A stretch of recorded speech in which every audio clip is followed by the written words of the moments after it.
vamos a esto, Veloz. Buenos días, Veloz. Tenemos a nuestra doctora, caramba, doctora.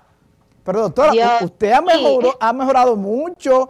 Veo la imagen HD y veo un escenario, doctora. Además, siempre la elegancia que la distingue. Nuestra doctora, que no había votado. Aquí está todo el mundo, doctora, que usted no había votado. Bienvenida, doctora. Gracias por estar con nosotros.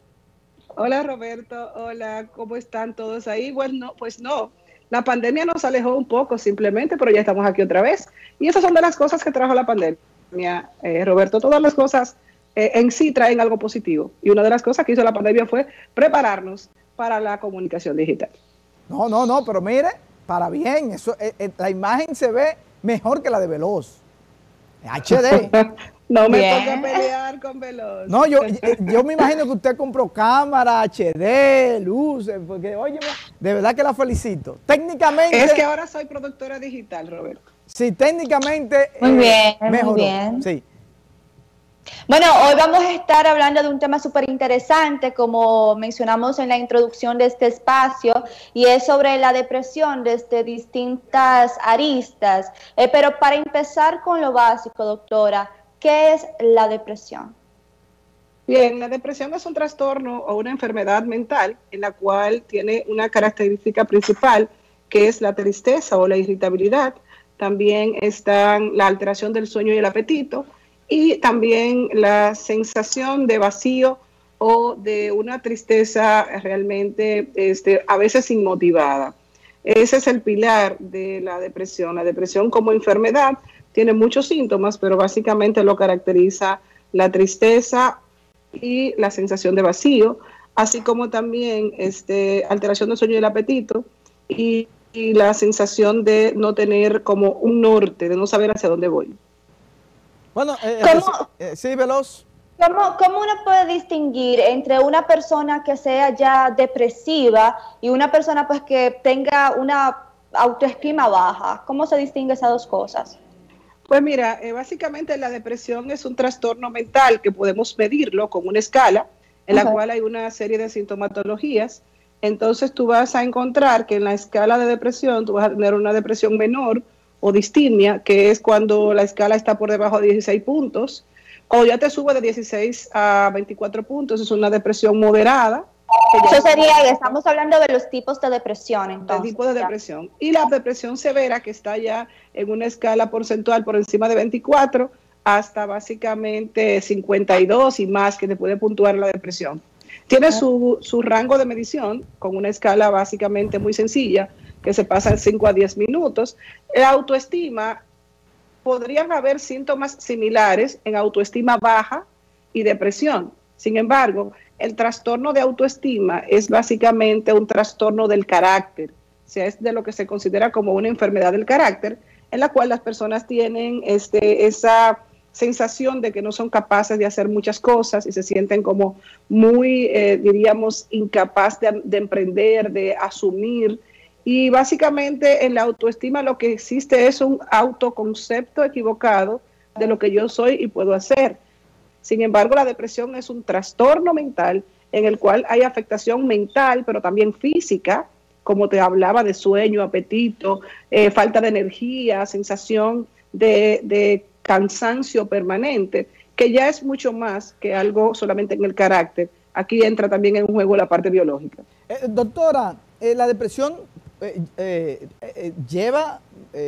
hay casos que lleva a atentar con la vida, al suicidio. Así es, en sí realmente la depresión es un trastorno que se relaciona con las ideas de suicidio. Tenemos que como síntoma de depresión existe la desesperanza. La desesperanza ya es como la antesala a mi vida no tiene sentido, no voy a salir de este problema, no tengo otra salida, no sé para qué estoy vivo. Son de esas expresiones que estoy pronunciando, son equivalentes suicidas. O sea, bueno, cuando una gente está... ¿sí? Mayormente, por ejemplo, los casos que se han presentado o se han ventilado en los medios de comunicación han sido dos tipos de suicidio. Uno por el tema de la infidelidad, el desamor, y otro por el tema de las deudas o las cuentas por pagar de una persona. ¿esto entra en un cuadro depresivo o son instintos circunstanciales? Me gustaría ver por qué la gente toma esa decisión en estos dos, o por un tema de presión, no necesariamente por un tema de depresión, sino depresión de que debo o no puedo pagar, o un tema de que la mujer me dejó o el marido me dejó y no puedo vivir sin él.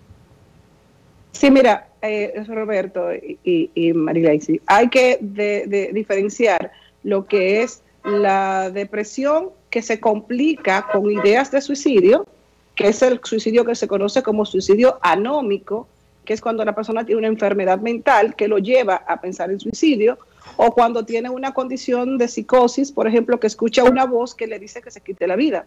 Ese es un tipo de suicidio que es básicamente como consecuencia de la enfermedad mental.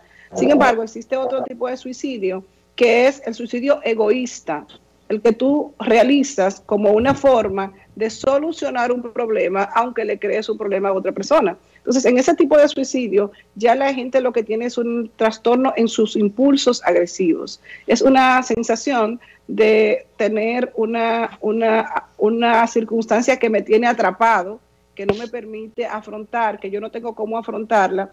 En el suicidio egoísta también entra lo que es la modalidad suicidio y homicidio, que se hace de forma pasional, porque la gente tiene una creencia en sí de que la otra persona le pertenece y si no está conmigo no va a estar con nadie. Entonces ese tipo de reacción que se hace que la persona tome la decisión de atentar contra la vida de la otra persona, y muchas veces lo hace por un acto impulsivo. Al ver entonces ese acto ya finalizado y las consecuencias probables del acto, entonces la persona ahí mismo entra en un estado a veces de pánico, otra vez de arrepentimiento y otra vez la dificultad de asumir entonces la consecuencia de ese acto, y por eso termina quitándose la vida. Esa modalidad suicidio y homicidio es una expresión máxima de conductas violentas. Sin embargo, hay otro tipo de suicidio que se da cuando las personas están involucradas en una ideología religiosa o política o de creencia, donde el suicidio se ve como algo, diríamos, básicamente llevado por una causa y que permite que las personas de una u otra forma puedan tener entonces el suicidio como una manera de ser héroes, de pasar a la historia como una persona que dio su vida por una causa. Y ya tenemos ese otro tipo de suicidio, que ya es el suicidio que tiene una causa y filosofía en sí relacionada. Entonces, todos estos tipos de suicidios que tenemos que irlo diferenciando, en el fondo hablan de un estado de ánimo alterado y también de una persona que tiene la tendencia a la autoagresión y sobre todo a la violencia. Porque en muchos casos también, por ejemplo, en los casos de los homicidios, no es un homicidio quizás planificado, sino circunstancial. En una discusión, en una forma de agresión, la persona pierde la vida, y a la persona encontrarse con esa realidad de golpe, no sabe qué hacer, entonces viene la intención suicida. Sin embargo, ahora mismo estamos viendo un tipo de suicidio básicamente por depresión. Nosotros tenemos mucha gente en este momento pensando en suicidio, intentando suicidarse y hasta logrando un suicidio solamente por depresión, porque hemos quedado con un ánimo abatido después de la pandemia, sí, y mucha gente afectada. Doctora, ahí mismo, a la introducción del programa, hablábamos del tipo de depresión que la gente está entrando.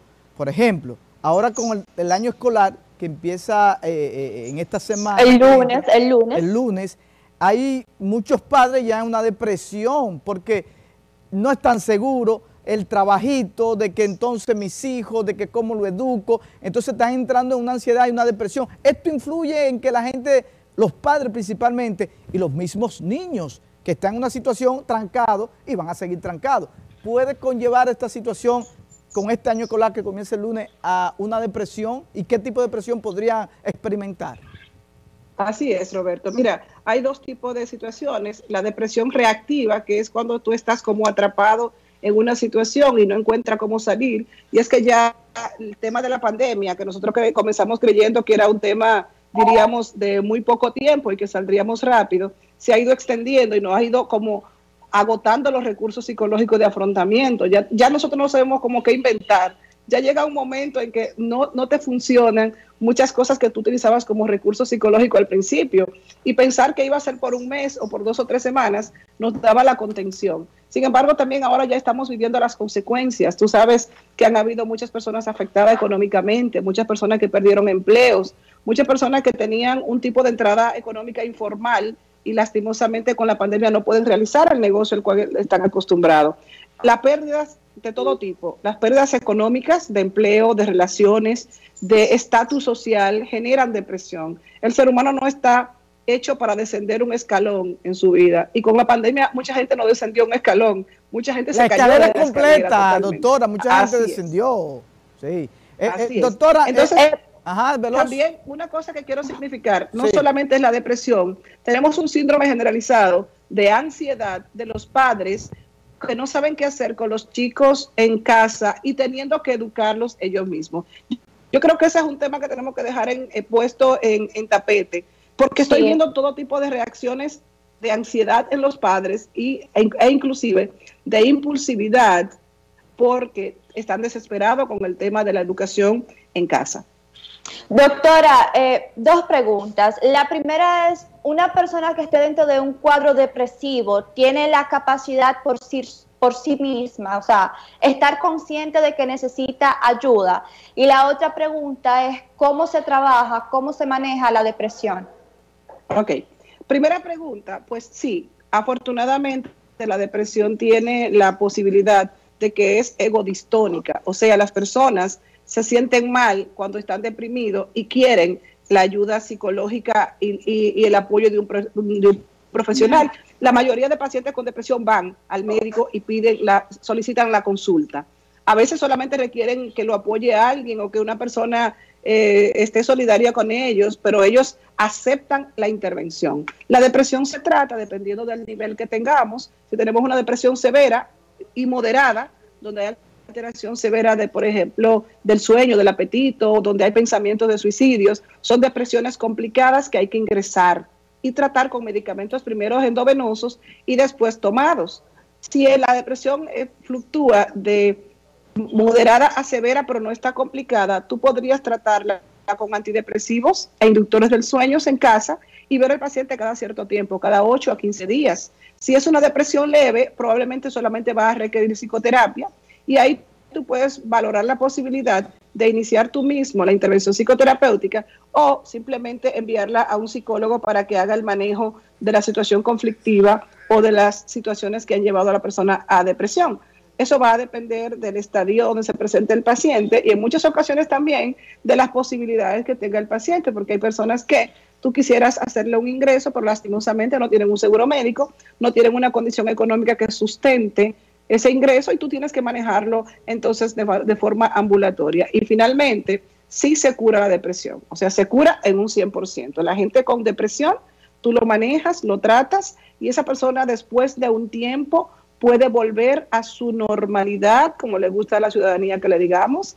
La gente se cura 100% y la depresión no entra dentro de los trastornos que la gente llama locura. Es un trastorno del afecto, del ánimo, y la gente no pierde, en la mayoría de los casos, el contacto con la realidad porque esté deprimida. Bueno, muchas gracias, doctora Milagros Sierra, por siempre ser tan puntual y específica y tan entendible para la mayoría de nosotros los dominicanos y dominicanas, entender estos temas. Y qué bueno. Recuerden los teléfonos, doctora, y sus redes sociales, para esos televidentes que de una forma u otra a lo mejor no saben que están en un proceso depresivo o que necesitan ayuda, doctora. Así es, estamos en el edificio Reinaldo Almanzar, suite 205, lunes, miércoles y viernes, al teléfono 809-725-0710. Martes y jueves en las tardes estamos en Serenidad con el teléfono 809-244-1064 y nos encuentran en las redes sociales como Yo Soy Milagros Sierra, Instagram y Facebook, y también como Más Salud Mental en Instagram. Así es que los encontramos por ahí. Gracias, doctora Sierra, por esos consejos.